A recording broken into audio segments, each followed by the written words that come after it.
Hola, buenas tardes a otro mini webinar del Bosque Animado. Hoy repetimos con el doctor Alejandro Rubia de la Fundación Migre.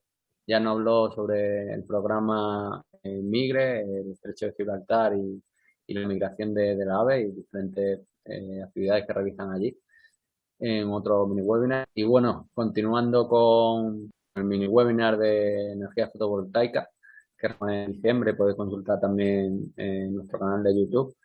Continuamos ahora con la energía eólica. Además, incide que justamente mañana, día 22 de abril, el Día de la promovido por un senador estadounidense, Gavin Nelson, que instauró precisamente ese día para crear una ciencia común a los problemas de sobrepoblación, la contaminación y la conservación de la biodiversidad. Y bueno, también queremos dar voz a esos debates que estamos viendo últimamente sobre la polémica de los parques en naturales protegidos, si realmente lo estamos bien. Y bueno, sin más, te doy la palabra a Alejandro. Bueno, buenas tardes a todos. Voy a compartir la pantalla. A ver, ¿se escucha? ¿Se ve? Sí, todo bien. Bueno, me llamo Alejandro Rubia, trabajo en la Fundación Migres, aunque mi trabajo principal versa sobre migración de aves, especialmente aquí en el Estrecho de Gibraltar. Formo parte de un equipo de personas que trabaja desde hace muchos años con el tema de la incidencia de los parques eólicos sobre la avifauna. Y os voy a contar aquí un poco la experiencia que tenemos con lo que es el efecto de los parques eólicos sobre las aves, ¿no? Bueno, haré algún comentario sobre algún otro grupo, sobre el impacto que hay sobre otros grupos, pero bueno, pues básicamente os voy a centrar en eso, ¿no? En el efecto de parques eólicos y aves. Bueno, todos sabéis que vivimos en un momento muy especial, estamos en un momento inmersos en pleno cambio climático, calentamiento global, ¿no? El uso de combustibles fósiles, la producción de gases por ese uso de combustibles fósiles, pues está produciendo una alteración del clima. El clima de la Tierra ya ha subido más de 1,5 grados de temperatura de media.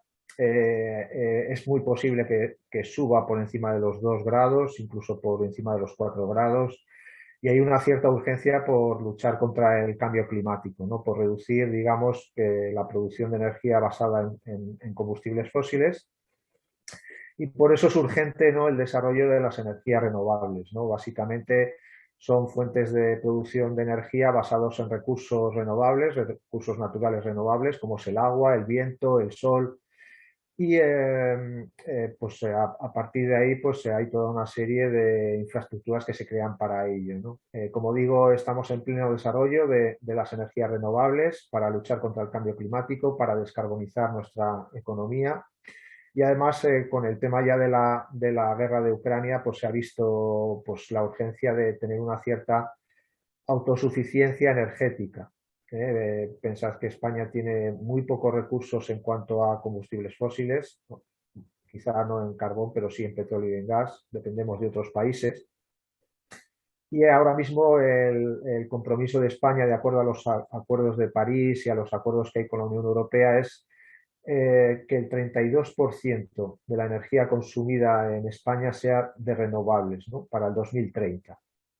Entonces, bueno, eso implica que hay que desarrollar estas energías muy rápidamente. El problema que hay es que son fuentes de energía que se están desarrollando muchísimo, pero que tenemos poca información previa sobre sus efectos, ¿no?, sobre el impacto que generan, ¿no? Entonces, eso genera un problema de que estamos implantando estas fuentes sin conocer exactamente el impacto que generan, ¿no?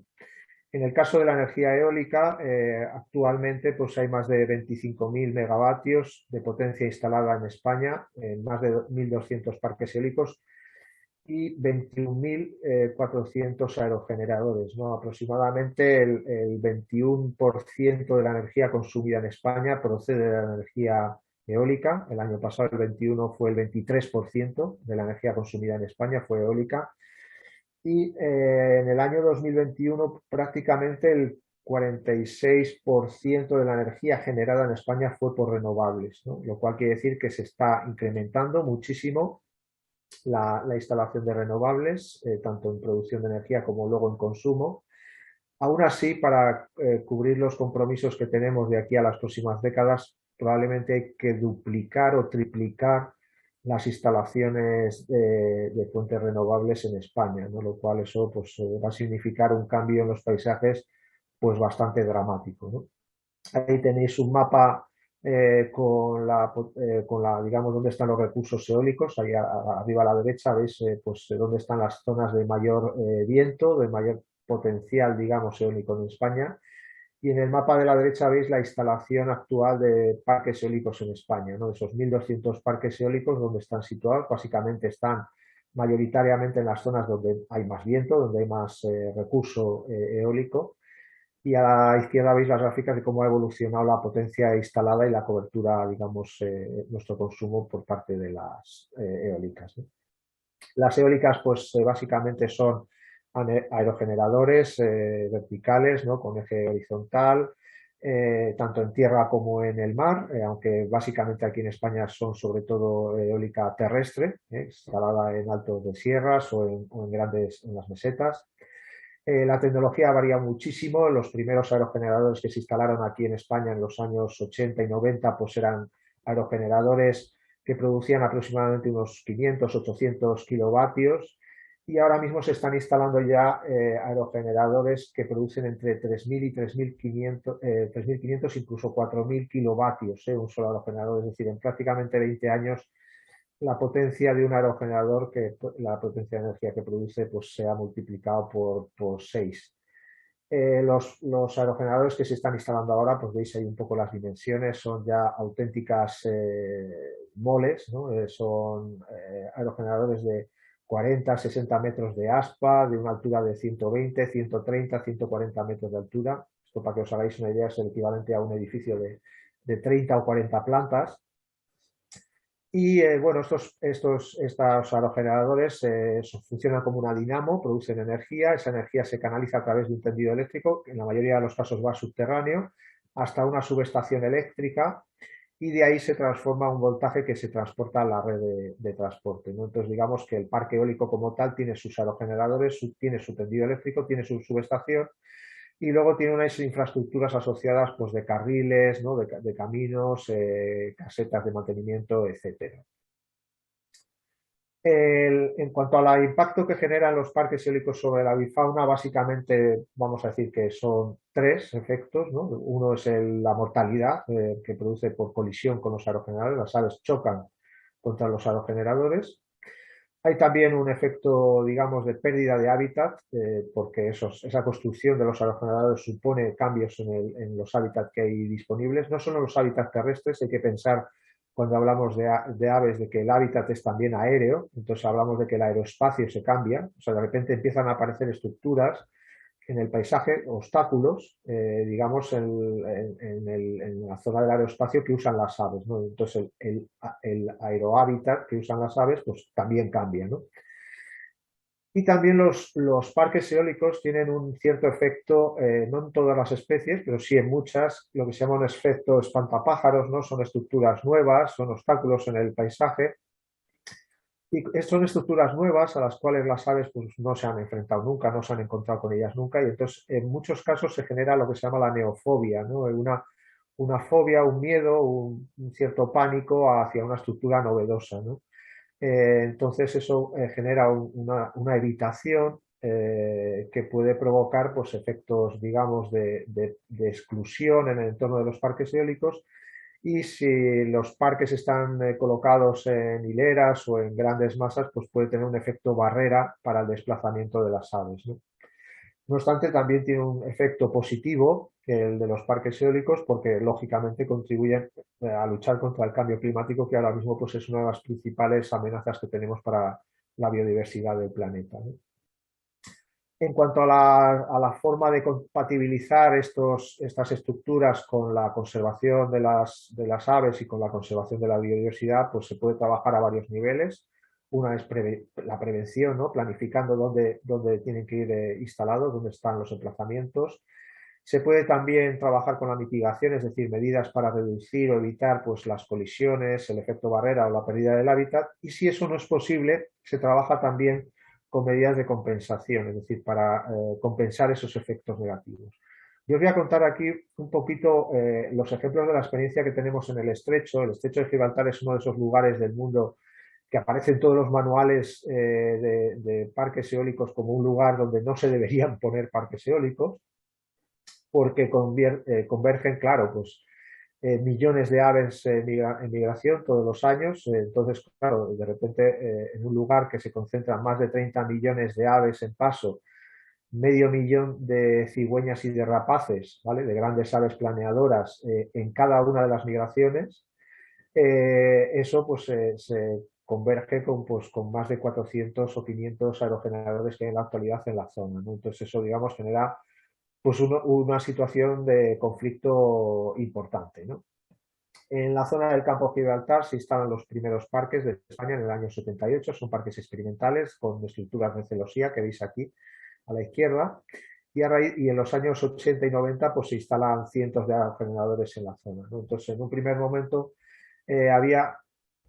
había cierta discusión, ¿no? De, bueno, pues estas aerogeneradores iban a actuar como guillotinas, iban a matar muchas aves, pero por otro lado sabíamos que las aves tienen buena capacidad visual, entonces decir, bueno, pues los van a ver, entonces no sabemos realmente si va a haber colisiones o no va a haber colisiones, ¿no? Entonces los primeros pasos fue evaluar la mortalidad que había en estas zonas, ¿no? El primer paso para abordar el problema es conocer el problema, ¿no? Entonces, en los primeros años pues, se revisaban los aerogeneradores y su entorno, se hacían experimentos de detección de cadáveres y de pérdida de restos para realmente ver la mortalidad real que producen los aerogeneradores, las turbinas.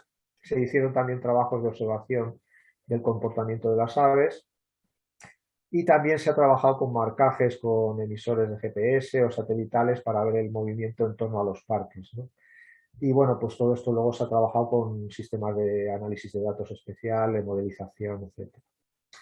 Bueno, primero es qué mortalidad producen. Pues vale, en la zona del Campo Gibraltar, más o menos los datos actuales, pensad que los parques en la zona, los aerogeneradores se revisan diariamente, y más o menos se encuentra una media de unas 350 colisiones anuales, ¿vale? 350 aves, bueno, aves y quirópteros, en este caso he metido los dos grupos, aproximadamente casi el 90% de las colisiones se refieren a aves y aproximadamente un 10%, un poquito más de un 10% son quirópteros, murciélagos, ¿vale? Hay una mortalidad muy elevada de aves rapaces, sobre todo buitres leonados, aunque hay otras especies implicadas, y hay también una mortalidad muy elevada de quirópteros, de murciélagos, por colisión y también por barotrauma.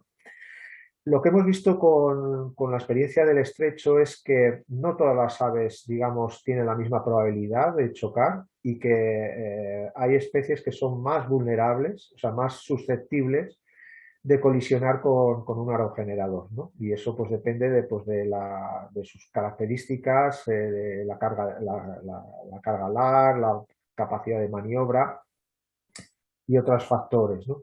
Hay también, sabemos que la mortalidad no es igual en todos los aerogeneradores, sino que hay algunos aerogeneradores que generan una mortalidad muy alta, ¿vale? Muy alta, mientras que hay otros aerogeneradores que prácticamente no generan colisiones, lo cual nos da la idea de que podemos trabajar en esa línea, es decir, llegamos a identificar por qué un aerogenerador mata más o mata y otro no lo hace, eso puede ser muy importante para luego el diseño de dónde colocar los aerogeneradores, ¿no? Se han hecho muchos trabajos al respecto y sabemos que influye el modelo del aerogenerador, la topografía, dónde se coloca el aerogenerador, el hábitat que hay en el entorno, las especies presentes, la meteorología, y también hay otras variables que pueden influir en la mortalidad, como puede ser la presencia de carroñas, de presas, etcétera, ¿no? Y una cosa curiosa que ya se ve aquí es en estos estudios de mortalidad en esta zona es que no hay una relación clara entre la abundancia de aves y la mortalidad. Es decir, las aves más abundantes no son las que más colisionan, ¿vale? Y eso es importante porque quiere decir que hay elementos o características de las aves, de las especies, que les hacen más susceptibles a la colisión y no necesariamente está relacionado con lo abundante que sea un ave. Bueno, por lo que sabemos en otros parques, esa mortalidad puede ser importante, puede afectar a todo tipo de aves. Ahí os he puesto ahí desde un reyezuelo que pesa 4 gramos hasta un buitre negro, ¿vale? Pueden verse colisionadas con los parques. Por lo general, la mortalidad suele ser baja. Lo que pasa es que, claro, si tú tienes 21.000 aerogeneradores, pues aunque sea baja, pues lo multiplicas por 21.000, ¿no? Entonces puede llegar a ser cifras importantes, ¿no? Y en algunos sitios, como os he dicho, lo que mata es el aerogenerador, o sea, tiene un componente específico, es las turbinas, ¿vale? No todas las turbinas matan igual, sino que hay algunas turbinas que se convierten en auténticas pues, matadoras, mientras que hay otras que sin embargo inofensivas, ¿no? Sabemos que afecta pues, la meteorología, por ejemplo, la presencia de nieblas o de vientos, una baja visibilidad, afecta a las colisiones, también la época del año. Como os he comentado, pues hay factores relacionados con las especies que también les hacen más vulnerables a la colisión. Y también hay un impacto relacionado con las características de las turbinas y del parque eólico, ¿no? De dónde están colocados, la altura que tienen y la velocidad de rotación de las aspas. Una cosa que se ha trabajado mucho en estos años es por qué chocan las aves. Claro, si tú tienes un aspa de 60 metros o de 40 metros, ¿cómo es posible que un buitre que es capaz de ver una presa a cientos o a kilómetros de distancia, sin embargo luego choca contra un aspa de 40 metros, ¿no? Entonces, bueno, se han trabajado mucho con las características morfológicas, fisiológicas sobre los sentidos, el cómo perciben las aves el entorno y por qué chocan con esos obstáculos que tienen delante, ¿no? Y además tan grandes, ¿no? Entonces, bueno, pues sí que sabemos, por ejemplo, trabajos que se han hecho con buitres, que es una especie que está muy afectada por los parques eólicos, es que realmente la posición ocular de los ojos es hacia los lados. Aquí veis lo que es el campo de visión de un buitre. Esto que veis en verde es la zona de visión binocular que tiene el buitre. En naranja es la zona monocular, lo que ve cada ojo. Y en azul es la parte, digamos, ciega, la parte que el ave no ve en su cabeza. Entonces, hay parte del campo de visión de un buitre que es ciego, ¿vale? Entonces no lo ve. Y además, la forma en la que vuelan los buitres mirando hacia abajo, buscando el alimento, los buitres buscan el alimento mirando hacia abajo y hacia los lados, hacia los laterales, ¿no? Entonces, eso hace también que no vean estructuras que tienen delante, incluso aunque sean muy grandes, ¿eh? Bueno, también cuando esto lo comparamos con otras causas de mortalidad, pues en sitios como Estados Unidos, donde se han evaluado cuántas aves mueren por causas no naturales, pues se ve cuántos millones mueren en parques eólicos o en aerogeneradores. Y, por ejemplo, en Estados Unidos, que se ha trabajado mucho estos temas, la mayor parte de la mortalidad de aves se produce en colisiones con edificios o muertos por gatos domésticos. O sea, que aunque nosotros nos fijamos mucho en los parques eólicos, pero luego resulta que cuando lo comparamos con otras causas de mortalidad, pues resulta que esto pues también hay que ponerlo en un contexto muy general, ¿no? Aún así, ahí veis cifras de colisiones en aerogeneradores, pueden llegar a ser muy grandes en determinadas zonas. Y una cosa que nos importaba también mucho era, bien, vale, mueren aves, pero ¿qué pasa con esas aves? ¿No? ¿Qué efectos tienen a escala poblacional? Porque una cosa que nos sorprendía es que especies que se ven aquí muy afectadas, como son los buitres, sin embargo, la población de buitres de la zona está en aumento. Con lo cual dices, ¿cómo es posible que una especie que en su momento llegaban a morir más de 200 buitres al año, sin embargo, la población de buitres de la zona sigue aumentando y tiene una población en la provincia de Cádiz y el entorno del campo de Gibraltar pues muy importante? Entonces, ¿por qué la población no entra en declive, ¿no? Con esta mortalidad tan grande que tiene, ¿no?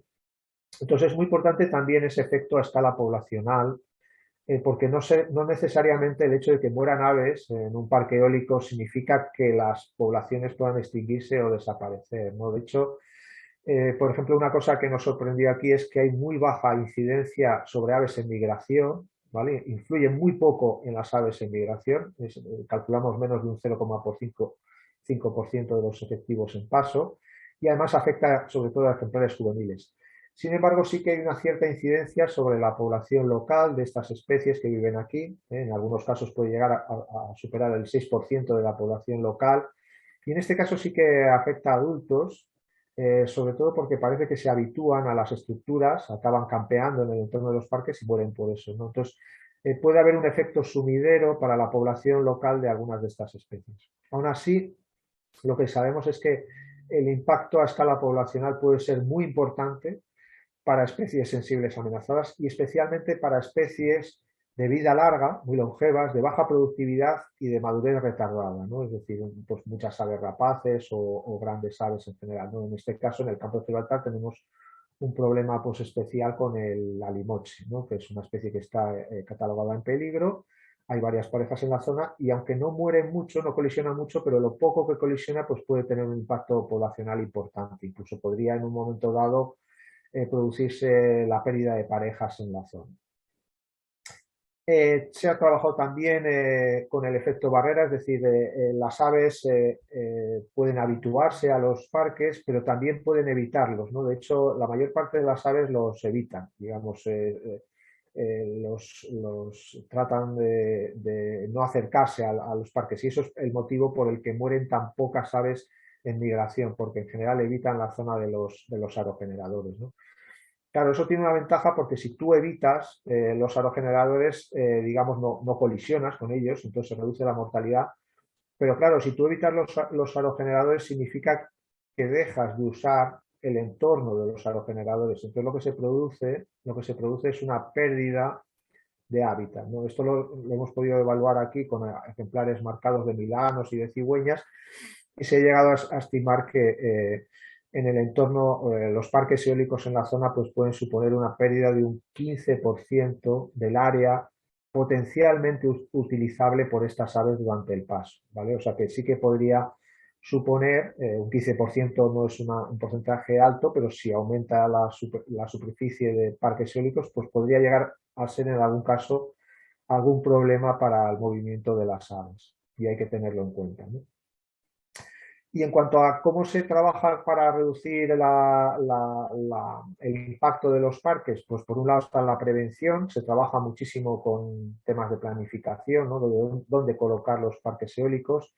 Los estudios de impacto ambiental pues, tienen un papel también importante. Lo que sí que es verdad es que no hay fórmulas universales para evaluar los impactos y para reducir los impactos, ¿vale?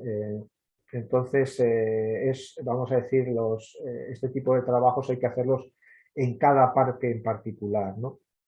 Y ahora mismo ya hay herramientas pues como modelización de movimientos de las aves en túneles de viento, modelos digitales del terreno en los que se puede modelizar el desplazamiento de las aves en el paisaje y se puede evitar las zonas, digamos, más utilizadas por las aves durante sus desplazamientos para no colocar aerogeneradores en esos puntos concretos que serían, digamos, zonas de alto riesgo de colisión, ¿no? Hay mucho, si veis bibliografía, pues hay mucho trabajado de identificación de zonas de alta vulnerabilidad, sobre todo con aves marcadas. Este es un trabajo que ha salido este año, pues con un montón de especies de cigüeñas, rapaces y otros grupos de aves que se han marcado con emisores. Se ha evaluado a qué alturas vuelan, por dónde pasan, dónde concentran sus movimientos y a partir de ahí pues se ha evaluado dónde están los puntos más críticos para estas aves a escala europea y en el norte de África en función de dónde están colocados los aerogeneradores y a la altura, digamos, a la que están colocados los aerogeneradores, ¿no? Este tipo de trabajos pues puede dar una idea de dónde tener más cuidado a la hora de colocar parques eólicos, intentando evitar en lo posible pues estas zonas de alto riesgo por concentración de aves. También aquí por lo menos hemos trabajado mucho para tratar de reducir la mortalidad con mitigación, ¿no? Y hay muchos sistemas de intentar reducir la mortalidad de los parques. Uno de los que estamos utilizando aquí que ha dado muy buen resultado en el campo de Gibraltar es los sistemas de parada.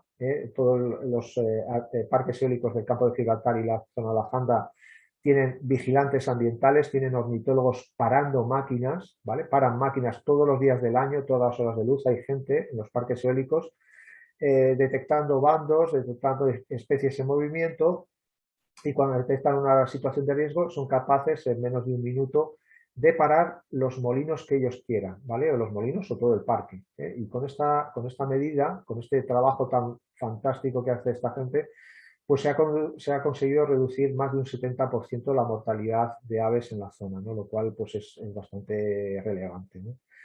Estos también se están probando sistemas ya más automatizados de detección remota, por ejemplo, paradas automáticas a través de cámaras, de métodos ópticos. El sistema, por ejemplo, más famoso es el BTB. Se están utilizando también los sistemas de radares, ¿no? La detección por radares y parada de los aerogeneradores cuando los radares detectan flujos de aves en situaciones de riesgo, ¿no? Y bueno, pues hay todo un sistema de paradas que puede ser muy importante, ¿no? Luego, pues hay también sistemas de evitación y alarma, por ejemplo, se han probado drones, se han probado aeromodelos de aves de presa para intentar evitar que las aves vuelen por el entorno de los parques eólicos. Hay también sistemas acústicos disuasivos. Se están empleando láseres también, sobre todo durante la noche, para reducir también o sea, para evitar, digamos, hacer visible los parques y disuadir a las aves que usen esa zona. Y también se están probando sistemas de visualización de las estructuras, es decir, hacer las aspas pues, más visibles para las aves, pintándolas de distintas maneras, o, bueno, pues para evitar las colisiones, ¿no? Aquí también se ha trabajado con evaluaciones de concentración. Cuando hay grandes concentraciones de aves, se avisa a los parques eólicos para que estén especialmente atentos por los riesgos de colisión.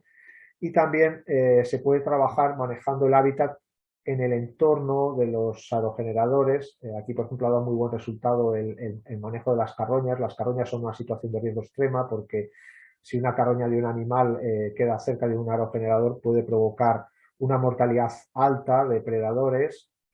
Entonces hay que manejar esas carroñas para que no estén disponibles o al menos no estén disponibles en el entorno de los aerogeneradores porque eso produce una situación de altísimo riesgo, ¿no? Y se ha trabajado también con puntos de alimentación, de hecho estamos trabajando específicamente con el alimoche, con puntos de alimentación para conseguir zonas de evitación de los parques, vincular a los alimoches en zonas de bajo riesgo, de colisión y evitar esas situaciones de riesgo. Y bueno, pues finalmente, pues si no es posible reducir la mortalidad, si no es posible mitigar esa mortalidad, pues se puede también trabajar con medidas de compensación, es decir, intentar potenciar las poblaciones locales de otras maneras, ¿no? Puede ser a base de manejo poblacional, con reintroducciones o reforzamiento poblacional, o puede ser también con manejo del hábitat o de elementos relevantes, ¿no? Veis ahí algunos ejemplos de cosas que se han realizado para compensar estos efectos. Y finalmente es muy importante la investigación y la publicación de los resultados, es decir, no hay fórmulas universales para reducir el impacto de los parques eólicos y hace falta mucha investigación aplicada al respecto y es muy importante hacer públicos los resultados de todas estas experiencias que se realizan, ¿no? Para ver el impacto que generan los parques, cómo se puede reducir la mortalidad, qué distintos sistemas dan mejores resultados o qué medidas de compensación pueden funcionar mejor. Y bueno, en nuestras manos está pues el que consigamos compatibilizar este desarrollo humano con la conservación de la biodiversidad porque bueno, pues es parte de nuestro futuro, ¿no? Y por mi parte, esta es mi presentación que sirva de introducción, si queréis, para un turno de preguntas o de debate o, bueno, pues de aclaraciones y quedo un poquito a vuestra disposición. Pues nada, lo dicho, muchas gracias. Pasamos al turno de preguntas. Si tenéis una duda, pregunta que queráis hacerle a Alejandro. Buenas tardes, Alejandro. Soy Silvia. Yo para romper el hielo mientras los compañeros piensan si tienen alguna duda, te quería preguntar, sé lo de la gente que se dedica pues a parar o avisar para parar los aparatos cuando hay riesgo, pero no sé cuánta gente, o sea, ¿cómo funciona eso? ¿Cuánta gente hay por parque eólico o cómo se gestiona eso? Porque me ha parecido un trabajo como muy intenso para como que hace falta mucha gente. No sé si es así o Sí, sí, con las sí. tecnologías lo hace poca gente. No lo sé, no sé cómo funciona.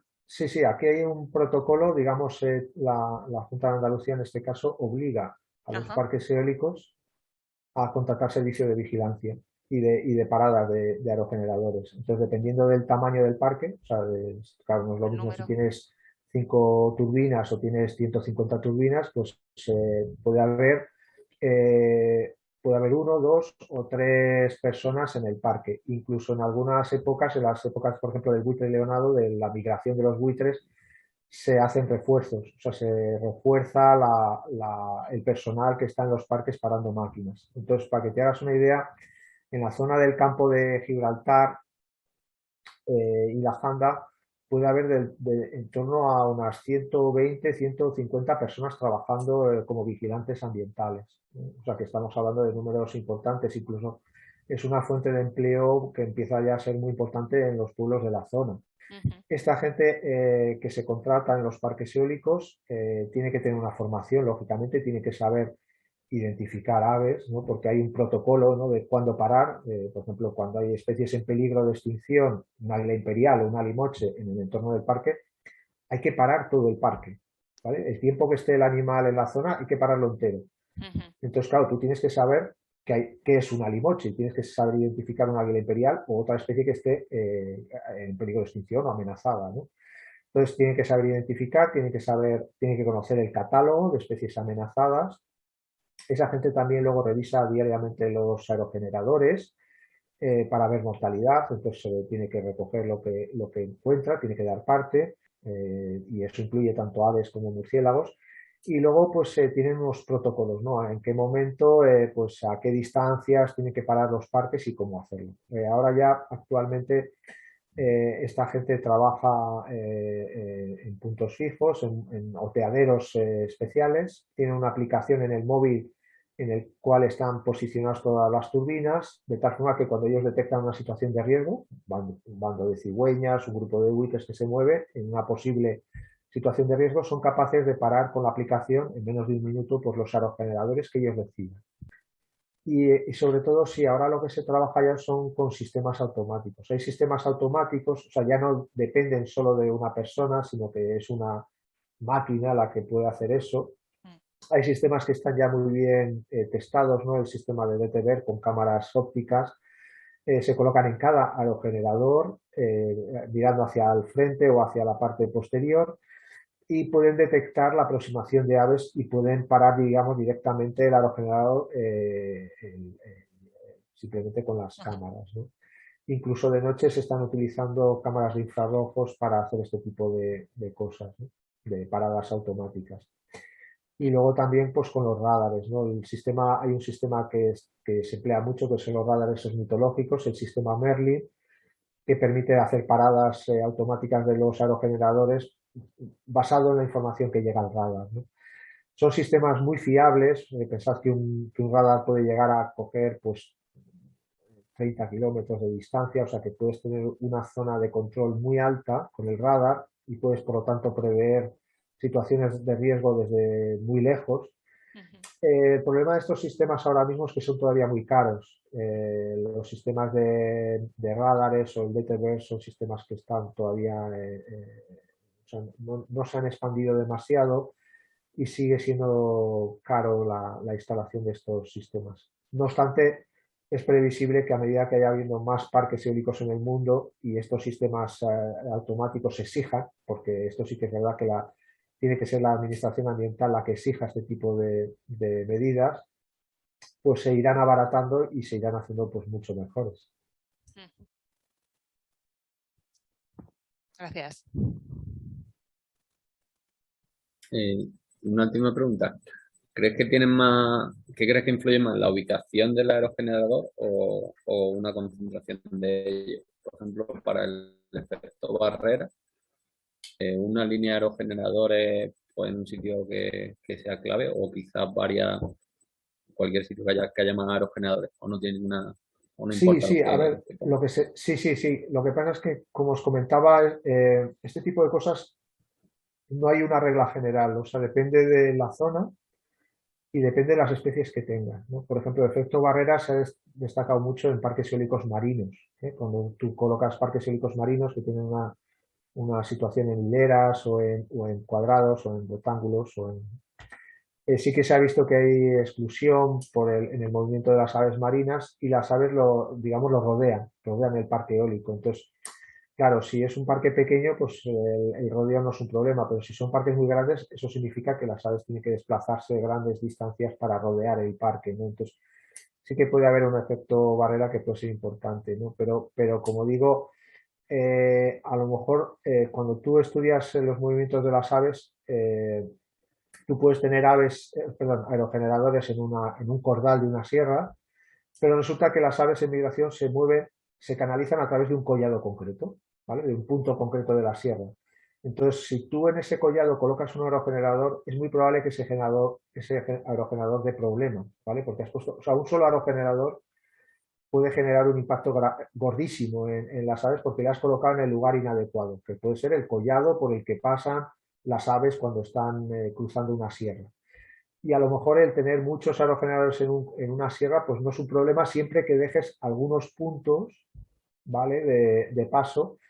Y por eso son muy importantes los estudios previos, ¿no? Cuando se hacen las evaluaciones de impacto en los parques eólicos hay que ver cómo es el movimiento de las aves, o sea, qué aves hay, cómo se mueven, cómo utilizan esas sierras o esos llanos, ¿vale? Para identificar dónde están los puntos donde se concentran. Normalmente suelen estar relacionados con los flujos de viento, ¿eh? Las aves cuando se mueven pues utilizan esas corrientes de aire para moverse, ¿no? Entonces lo que hay que intentar es que esos aerogeneradores no estén situados en esas zonas de paso de las aves, ¿eh? Entonces, no hay una regla general, o sea, un solo aerogenerador puede provocar una catástrofe y luego a lo mejor una línea de 50 aerogeneradores puede no tener ningún impacto en las aves, ¿no? Tanto en mortalidad como en efecto barrera, siempre que esté bien dispuestos, ¿no? Con sus zonas de paso, respetando las zonas, digamos, de paso de las aves, etcétera, ¿no? Muchas gracias. Un abrazo. Igualmente, buenas Hasta tardes. luego.